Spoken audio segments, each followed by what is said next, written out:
In 1912, Willa and Charles Bruce bought a piece of California beach for $1,225. By 1916, they had built the first black-owned resort in Southern California. It was thriving. Then the city stole it from them. 98 years later, their descendants finally got it back. This is the story of how racism was written into law and how one family decided to fight back.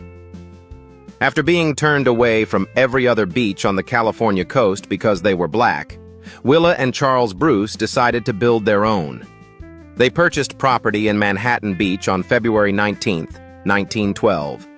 That single decision launched Bruce's Beach, a resort with a restaurant, a dance hall, bathhouses, and showers. For the first time, according to historical records, black families had a place where they could actually enjoy the ocean without facing segregation. Families came from all over Los Angeles. They danced, they ate, they swam in the Pacific. They finally had what white families took for granted, the freedom to exist in public without harassment. By 1916, according to the City of Manhattan Beach Historical Archive, Bruce's Beach was thriving. Other black families saw the success and purchased nearby properties. Major George and Ethel Priolo, Elizabeth Patterson, Milton and Anna Johnson, John McCaskill, Elzea Irvin, James and Lula Slaughter. An entire black entrepreneurial community was being built. Generational wealth was accumulating. Children were growing up knowing their parents owned beachfront property. This was power. But white Manhattan Beach residents couldn't stand it. According to historical records, they resented the Bruce's growing prosperity. They feared, according to city documents, that black property ownership would lower their own property values. Within a week of opening, white residents posted no trespassing signs. They blocked access to the ocean. They parked cars to prevent customers from arriving. And then the Ku Klux Klan showed up. According to the Bruce's Beach Task Force history report, the Klan made threats. They attempted arson. They did everything they could to terrorize the Bruce family and their patrons into leaving. The Bruces didn't leave. So in 1924, the city changed tactics. According to Manhattan Beach city records, the city council voted to condemn Bruce's Beach and the surrounding black-owned properties through eminent domain. The official justification? They needed the land for a public park. They offered the Bruces $14,500 in compensation. The Bruces fought it in court. They lost. According to legal records, by 1927, the city had demolished Bruce's Lodge.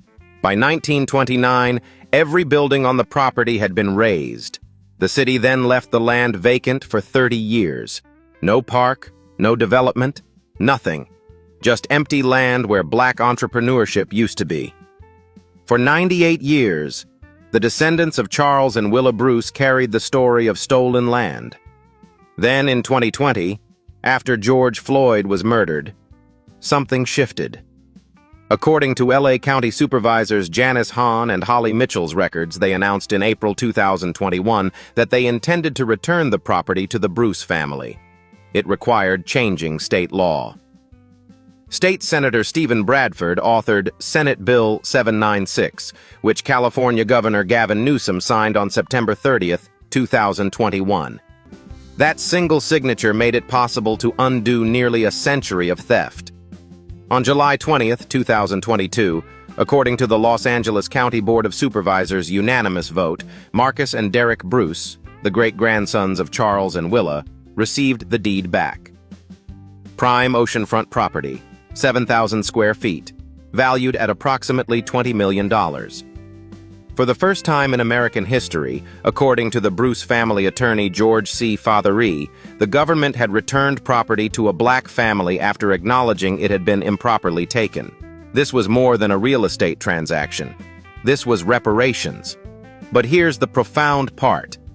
In January 2023, according to LA County officials, Marcus and Derrick Bruce made a decision.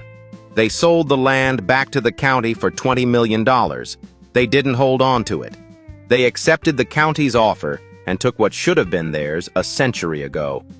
As Derrick Bruce told NBC News, His family was denied generational wealth for nearly 100 years. Selling it allowed them to finally begin rebuilding, to finally begin healing. The philosopher James Baldwin once wrote, "Not everything that is faced can be changed, but nothing can be changed until it is faced." Bruce's beach proves he was right. America finally faced what it had done. America finally acknowledged the theft. And America finally made it right. It took 100 years, but it happened. Comment below.